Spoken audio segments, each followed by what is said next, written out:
Le squelette agrippant son propre crâne fracturé n'est pas simplement une image artistique. C'est un miroir psychologique reflétant la plus grande illusion de l'humanité, la poursuite de l'incassabilité. Carl Jung a passé sa carrière à documenter comment cette quête impossible de perfection crée ce qu'il a appelé l'ombre, le dépositoire de tout ce que nous nions en nous-mêmes. Ce crâne fêlé dans les mains du squelette représente chaque mensonge que vous vous êtes raconté sur la nécessité d'être plus fort, plus dur, plus invulnérable. La psychologie moderne a prouvé que Jung avait raison. Des études montrent que les individus qui s'identifient comme très résilients subissent en réalité des crises émotionnelles plus fréquentes.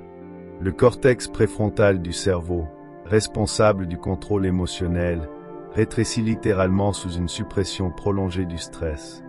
Harvard Neurosciences 2022. Notre obsession culturelle pour la force est devenue un acte collectif d'automutilation. L'intuition révolutionnaire de Jung était simple, mais radicale. La vraie résilience ne vient pas d'une armure, mais de l'intégration. L'art japonais du kintsugi le démontre parfaitement. Lorsqu'une pièce de céramique se brise, les artisans la réparent avec de la laque dorée, rendant les fractures plus précieuses que la surface d'origine. 1h16, vos fractures psychologiques, votre anxiété, votre chagrin, vos faiblesses perçues ne sont pas des défauts à éliminer. Ce sont des lieux potentiels de transformation. Considérez la vérité biologique.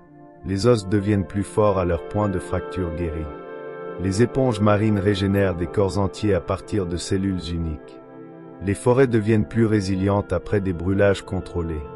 La loi universelle de la nature stipule que la brisure précède la transformation. Pourtant, les humains seuls résistent à cette vérité, gaspillant de l'énergie à prétendre que nous sommes des exceptions à cette règle fondamentale. Le squelette dans notre métaphore visuelle n'est pas un avertissement. C'est une invitation à une honnêteté radicale envers soi-même. Remarquez comment il ne cache pas son crâne brisé, mais le tient avec ce qui ressemble presque à de la vénération. C'est l'essence du travail sur l'ombre jungien, non pas éliminer nos fractures, mais les amener à une relation consciente. La recherche en psychothérapie montre que les patients qui pratiquent cette intégration se remettent d'un traumatisme 40% plus rapidement que ceux qui poursuivent la pensée positive. Vos endroits brisés ne sont pas une preuve d'échec. Ce sont des portails vers la profondeur. Chaque grande tradition spirituelle reconnaît ce paradoxe. La blessure est l'endroit où la lumière entre, Rumi. Le vase fêlé contient le plus d'eau, taoïsme. Les tablettes brisées contenaient une plus grande sagesse, Kabbale. Jung a simplement donné à cette sagesse ancienne un langage psychologique. Cela change tout dans notre façon d'aborder la croissance personnelle. Le but n'est pas de devenir quelqu'un qui ne se brise jamais, mais quelqu'un qui sait bien se briser. Non pas d'éviter la douleur, mais de transformer notre relation avec elle. La prise du squelette sur son propre crâne n'est pas un signe de morbidité. C'est l'acte ultime de possession de soi. Cela représente ce qui se passe lorsque nous cessons de fuir notre humanité et commençons à travailler avec elle. Les figures les plus inspirantes de l'histoire n'étaient pas incassables. Elles étaient des maîtres de la brisure. Frida Kahlo a transformé l'agonie physique en art transcendant. Nelson Mandela a transformé la prison en un creuset de sagesse. Jung lui-même a eu une dépression nerveuse qui a conduit à ses plus grandes découvertes. Leur pouvoir ne venait pas d'éviter les fractures, mais d'apprendre l'alchimie de transformer les fissures en conduits de sens. Vos fractures attendent de devenir votre or. La question n'est pas de savoir si vous allez vous briser. C'est garanti. La question est de savoir si vous aurez le courage, comme ce squelette, de tenir vos morceaux brisés avec quelque chose qui ressemble à de l'amour. C'est là que commence le vrai pouvoir. Nous vivons à l'ère de la force mentale, où la vulnérabilité est confondue avec l'échec, la douleur est médicamentée en silence et la suppression émotionnelle est célébrée comme une force. La société récompense ceux qui semblent inébranlables, les leaders stoïques, les influenceurs inflexibles et ceux qui ne laissent jamais personne les voir transpirer. Mais Carl Jung a percé cette illusion dangereuse. Ce à quoi vous résistez non seulement persiste, mais augmentera en taille. Plus nous chassons l'invincibilité, plus nous devenons fragiles. Les données le prouvent, 85% des personnes se décrivant comme très résilientes admettent avoir des crises émotionnelles régulières, APA 2023. Les émotions refoulées augmentent le risque de maladies chroniques de 40%, Harvard Medical 2022.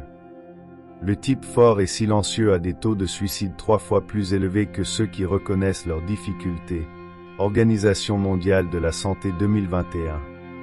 Notre culture vénère les mauvais héros.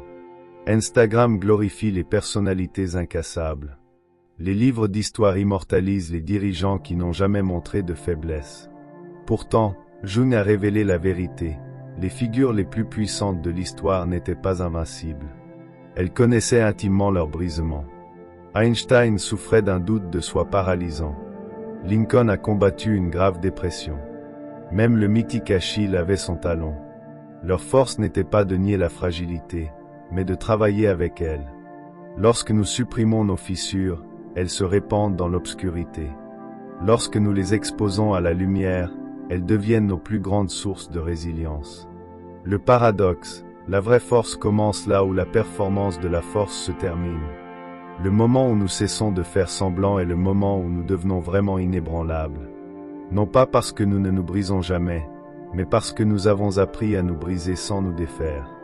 Les 3 couches de fausse armure de Jung. Couche 1, le masque de la réussite. Nous construisons ce premier blindage à travers les distinctions professionnelles, les achats de luxe et la posture sur les médias sociaux.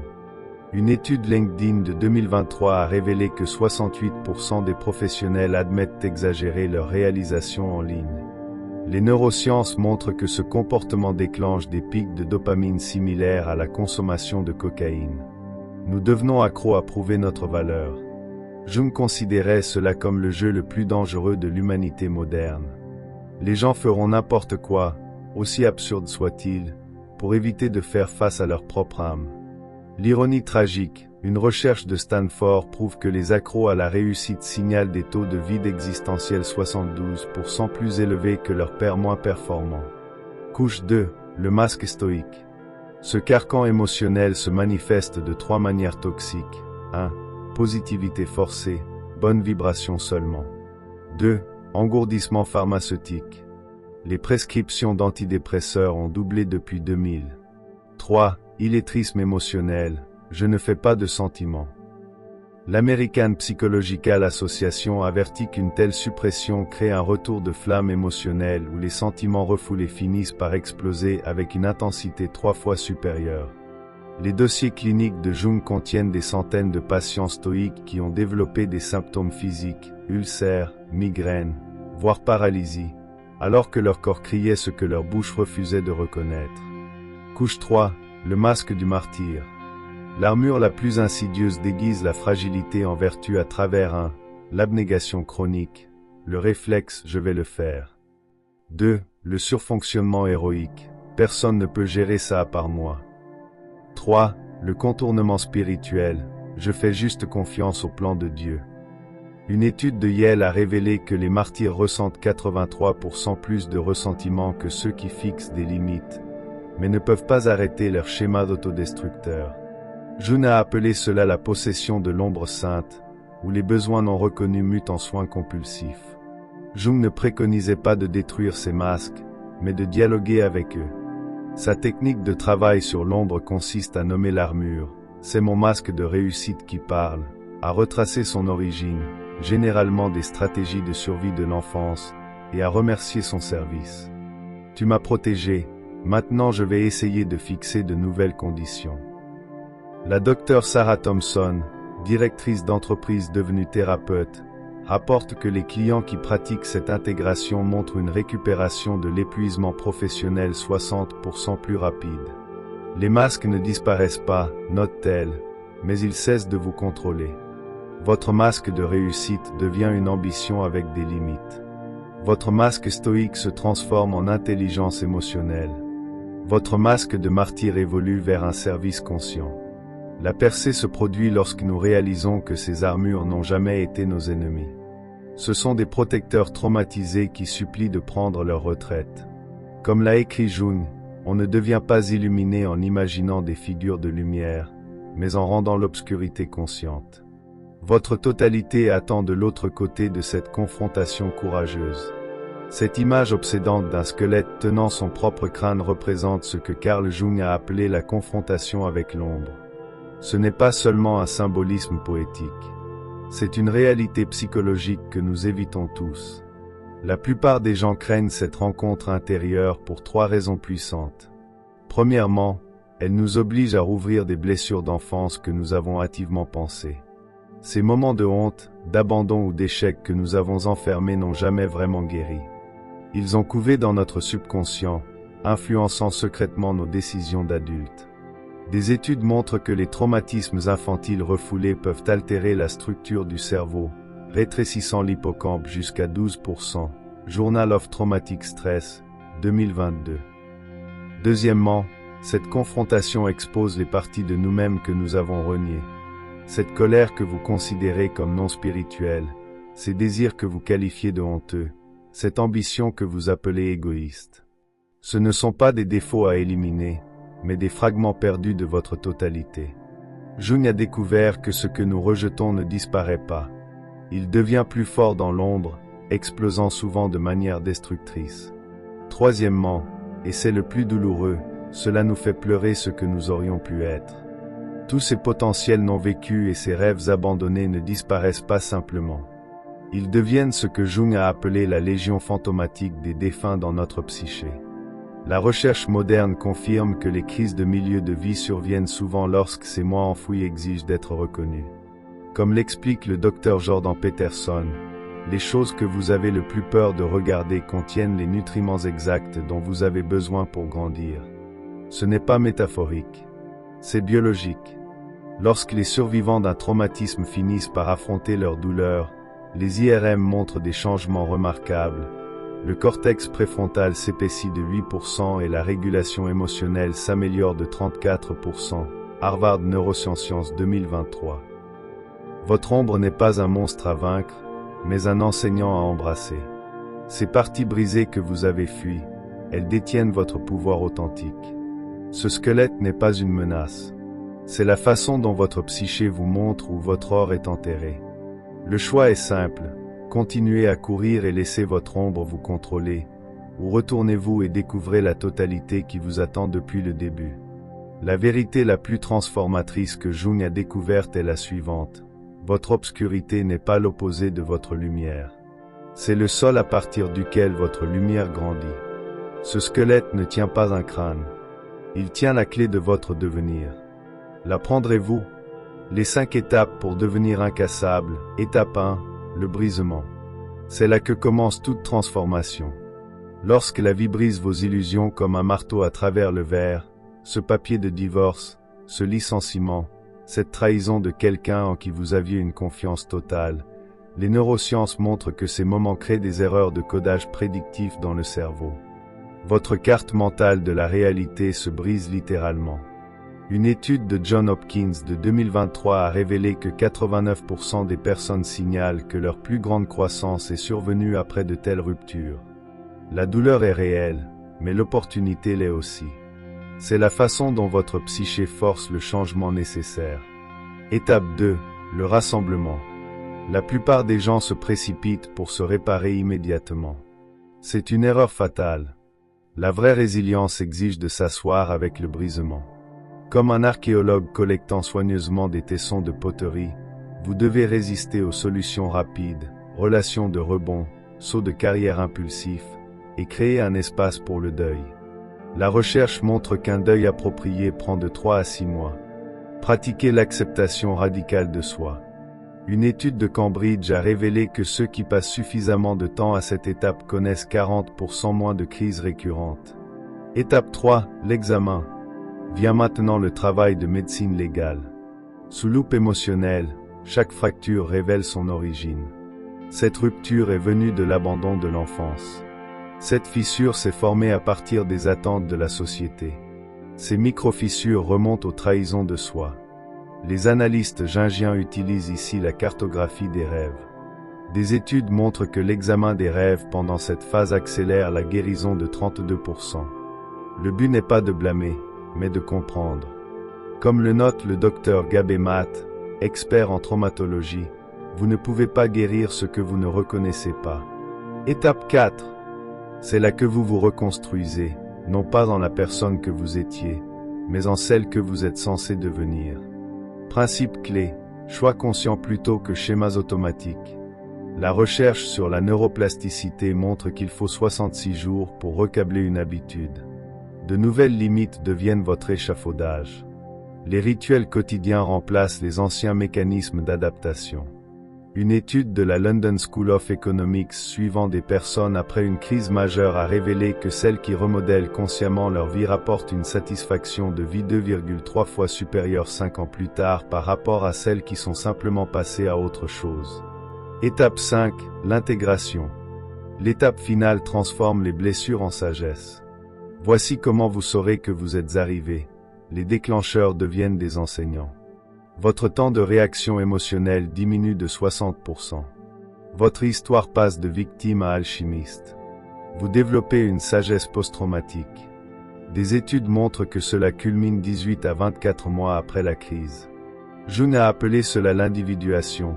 Lorsque toutes les parties de vous-même travaillent enfin ensemble, les scanners cérébraux des pratiquants de méditation à long terme montrent que cette étape crée une harmonie neuronale unique entre les hémisphères gauche et droit. La vraie résilience ne consiste pas à éviter les ruptures. Il s'agit d'apprendre l'art de bien se briser. Comme les os qui guérissent plus fort au point de fracture, vous constaterez que ces 5 étapes se répètent tout au long de la vie, vous laissant à chaque fois plus flexible mais plus ancré. Le concept japonais de tomber 7 fois, se relever 8 n'est pas une exagération poétique. C'est la neuroscience de la transformation humaine. Vos fractures deviendront vos plus belles caractéristiques si vous les laissez faire. La cellule de prison de Nelson Mandela est devenue le laboratoire d'alchimie ultime pour le travail sur l'ombre. Là où la plupart ne voient que l'oppression, les Jungiens reconnaissent une masterclass de transformation psychologique à travers son incarcération de 27 ans. Le jeune Mandela a embrassé la résistance armée, un feu nécessaire qui aurait pu le consumer.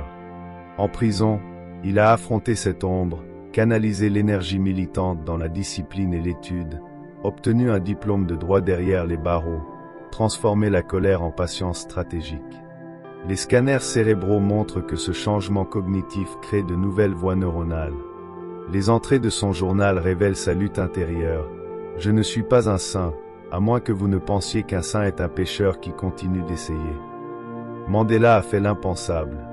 Il a étudié ses oppresseurs, appris l'Afrikaans pour comprendre la psyché de la minorité blanche, mémorisé leur poésie et leur stratégie de rugby, reconnu leur peur comme reflétant la douleur des Sud-Africains noirs. Ce n'était pas une reddition. C'était une maîtrise psychologique. Les chercheurs de Harvard ont plus tard identifié cela comme l'effet Mandela, où la compréhension du récit d'un ennemi réduit les hormones de conflit de 37%. Selon Épiphanie de Robin Island, seuls les hommes libres peuvent négocier, révèle la neuroscience du pardon. D'abord est venue la souveraineté émotionnelle, pas de mentalité de victime, puis une évaluation lucide, reconnaissant la fragilité des systèmes, enfin, une compassion stratégique, se libérant pour négocier. Des études sur le cerveau montrent que cette progression active le cortex préfrontal tout en calmant l'amygdale, l'état neuronal exact pour une prise de décision sage. Alchimie post-prison. Mandela a émergé avec ce que les psychologues appellent maintenant des marqueurs de leadership transformationnel, des niveaux de cortisol 43% plus bas que les autres prisonniers politiques selon les examens médicaux de 1994, une capacité rare à maintenir les contraires, justice plus réconciliation, une intégration de l'ombre lui permettant de danser avec ses anciens geôliers. La leçon. La prison de Mandela n'était pas seulement physique. Son véritable emprisonnement était l'ombre non examinée qui aurait pu faire de lui un dictateur plutôt qu'un libérateur. Ces 27 années sont devenues la fournaise où sa volonté de faire a rencontré une conscience de soi en fusion, forgeant un homme capable de tenir les fractures d'une nation sans se briser. Journal matinal de l'ombre. Commencez chaque jour par ce que Jung a appelé l'imagination active, un dialogue de 10 minutes avec votre résistance. L'invite est simple. Quelle partie de moi-même suis-je en train d'éviter aujourd'hui? Les neurosciences montrent que la tenue d'un journal matinal réduit la réactivité de l'amygdale de 29%, Journal of Clinical Psychology, et augmente la capacité de régulation émotionnelle, révélant les schémas d'évitement récurrents. N'analysez pas, laissez l'ombre parler. Cette anxiété à propos de votre présentation pourrait être votre brillance rognée craignant la visibilité. Cette irritation avec un collègue pourrait être votre propre limite aspirant à l'expression. Effondrement conscient de l'après-midi. La culture occidentale pathologise les effondrements alors qu'ils sont en réalité des percées déguisées. Planifiez des fenêtres d'effondrement de 15 minutes. Réglez une minuterie. Autorisez les tremblements, les larmes ou l'épuisement. Respirez dans la sensation. Des études sur la libération émotionnelle contrôlée montrent que cela abaisse le cortisol 42% plus rapidement que la suppression, empêche l'accumulation de stress et renforce la tolérance à la détresse. Ce ne sont pas des échecs. Ce sont des soupapes de pression pour votre âme. Comme un arbre se pliant au vent, un effondrement temporaire empêche une rupture permanente. Cartographie des fractures du soir. Terminez votre journée par une auto-étude médico-légale. Notez où vous avez craqué, surréaction, procrastination, évitement. Tracez la ligne de fracture jusqu'à son origine, schéma d'enfance, déclencheur récent. Appliquez le principe du kintsugi. Comment cette rupture pourrait-elle devenir de l'or? La recherche sur la réflexion nocturne montre qu'elle accélère le traitement émotionnel par 3. Elle révèle les schémas de stress cachés, transforme les échecs en points de données. Cette triade crée ce que Jung a appelé la circumambulation de soi, une orbite quotidienne autour de votre totalité.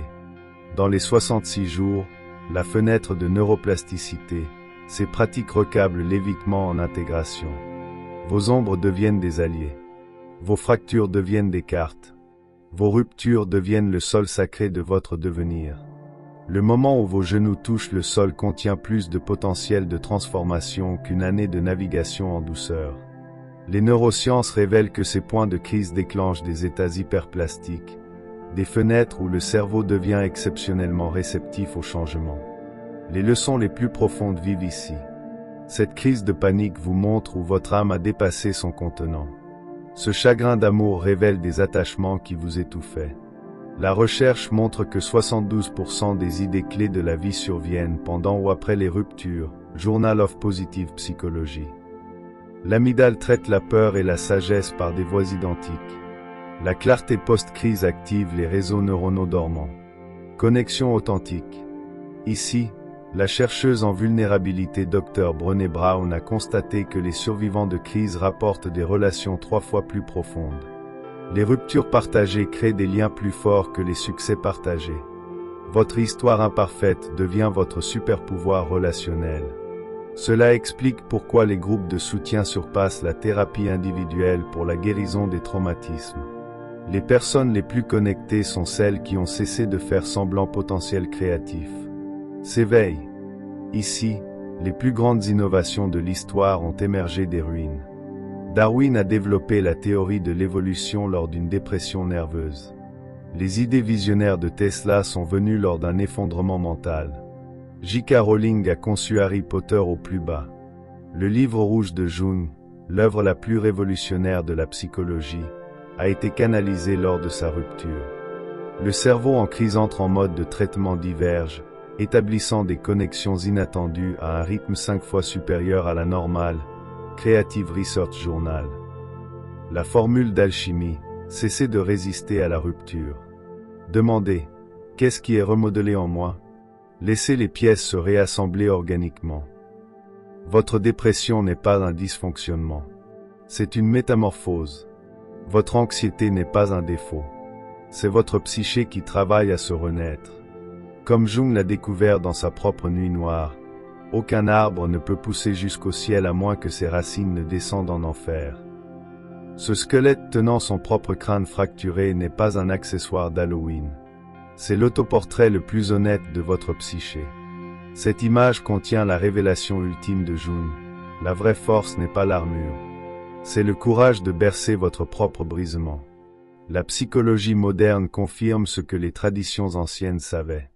L'art japonais du kintsugi, le concept chrétien de la grâce, le principe bouddhiste du non-soi convergent tous vers une seule vérité. Vos fractures sont des caractéristiques, pas des bugs. Une étude de Cambridge de 2023 suivant les survivants de traumatismes a révélé que ceux qui embrassent leur rupture montrent une résilience émotionnelle 52% plus élevée, une production créative 3 fois supérieure et une capacité inégalée à établir des liens profonds. Jung a passé ces dernières années à étudier l'alchimie non pas comme une chimie, mais comme une métaphore, comment un métal de base devient de l'or grâce à une chaleur et une pression soutenues. Vous êtes ce processus alchimique, chaque rupture qui vous a laissé haletant, un creuset, chaque jugement que vous avez craint, le feu. Et ce qui émerge, si vous arrêtiez de courir, est une version de vous-même qu'aucun revers ne peut briser, car elle a déjà été refaçonnée dans l'honnêteté. Alors, voici votre invitation, gravée dans l'os. Continuerez-vous à faire semblant ou finirez-vous par ramasser les morceaux? Maudirez-vous vos fissures ou les remplirez-vous d'or? La vie incassable n'attend pas votre perfection. Elle commence par votre abandon à être glorieusement transformativement humain. Les bras du squelette sont tendus. Le crâne, vos vieilles peurs, vos dons cachés, attend dans ses paumes. Tout ce qui reste est votre choix.